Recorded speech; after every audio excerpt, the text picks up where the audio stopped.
They laughed when they saw the tattoo. It curved along her wrist, dark and deliberate, peeking from beneath a loose sleeve as she stood at the edge of the staging area. A few of the younger operators smirked. One even muttered something under his breath about art class and wannabe warriors. She heard every word. She always did. She didn't react. She just pulled her hood a little tighter and waited. Before I tell you what happened next, tell me in the comments where you're rewatching from. I love knowing who's listening.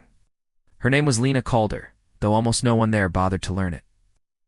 She had been attached to the unit only 48 hours earlier, dropped into the compound with minimal explanation, and even less ceremony. A sniper, they were told.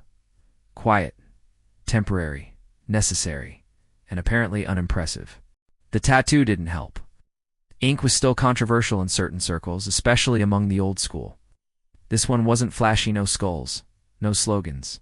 Just a thin, geometric symbol running down her wrist, like a secret written in a language only she understood. To them, it looked ornamental, decorative. To her, it was a promise. The desert air lay heavy that night, unmoving, as if the world itself was holding its breath.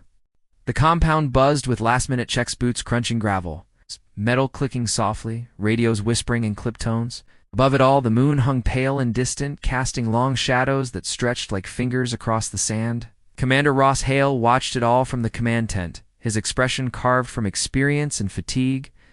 He had led men through places that never made the news and decisions that never left him. When his eyes landed on Lena, they lingered longer than expected, not because of the tattoo, because of her stillness. She didn't pace, didn't fidget, didn't perform. She stood apart from the noise, her breathing slow, her gaze unfocused in a way that told him she was already somewhere else, already counting distances, angles, wind. He'd seen that look before. Rarely. The mission briefing was short and unforgiving. High-value target. Mountain terrain. Night insertion, zero margin for error. The team would move like a single organism, each man dependent on the others, every mistake multiplied by darkness and elevation. When Hale introduced Lena, the murmurs returned. Someone asked where she trained. Another joked about whether the tattoo came with the rifle. Hale raised a hand and the noise died instantly. "She's here because I asked for her," he said flatly, "because when things go wrong, she fixes them." That shut them up. Mostly, the ascent began just after midnight. The mountain loomed like a jagged spine against the stars, cold seeping through gear and bone alike. As the team climbed, the wind picked up, carrying the sharp scent of stone, and something older, something watchful. Lena moved last, silent as thought, each step deliberate, each breath measured. Her mind drifted briefly to the tattoo. It had been inked years ago, after a mission that never officially happened. After a mistake that cost lives, the symbol represented a sniper's creed from an old, nearly forgotten unit. See clearly, decide once, live with it forever. She had lived with it. Halfway up the ridge, everything went wrong. The first shot came from nowhere, too fast, too close, a crack in the dark. One operator went down hard, sliding before another grabbed him. Shouts were swallowed by wind. Radios flared with panicked whispers. Then the ambush revealed itself. Muzzle flashes bloomed like fireflies across the opposite slope. The mountain erupted. Tracer rounds cut the night. The team scrambled for cover, movement suddenly frantic, imperfect. Kiao shouted orders, his voice steady but strained as he tried to orient chaos into command. Lena was already prone. She didn't wait for permission.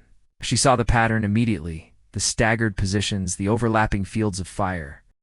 She felt the wind shift against her cheek, counted the seconds between shots. Watched dust lift from rock faces where rounds struck. Her rifle came alive in her hands. The first shot silenced a gunner before anyone else even registered where the threat was coming from. The second collapsed another position, clean and final. She moved through targets with terrifying calm, her world narrowed to breath, squeeze, follow through. The mocking stopped, but the mountain wasn't finished. A secondary group flanked from above, moving fast, dangerously close.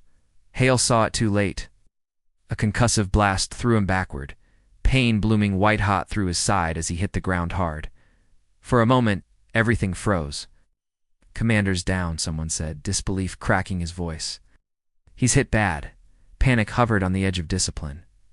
Lena lifted her head. She saw Hale lying exposed, blood darkening the ground beneath him. She saw the advancing figures, silhouettes against starlight, and she felt the familiar weight settle in her chest, the moment where choice hardened into consequence. She broke cover.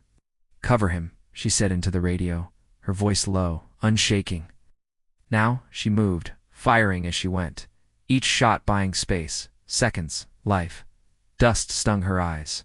The world roared. Her heart thundered, but her hands were steady. She reached Hale, dragged him inch by inch behind a slab of rock, her muscles burning, breath tearing. His eyes fluttered open. Who he started.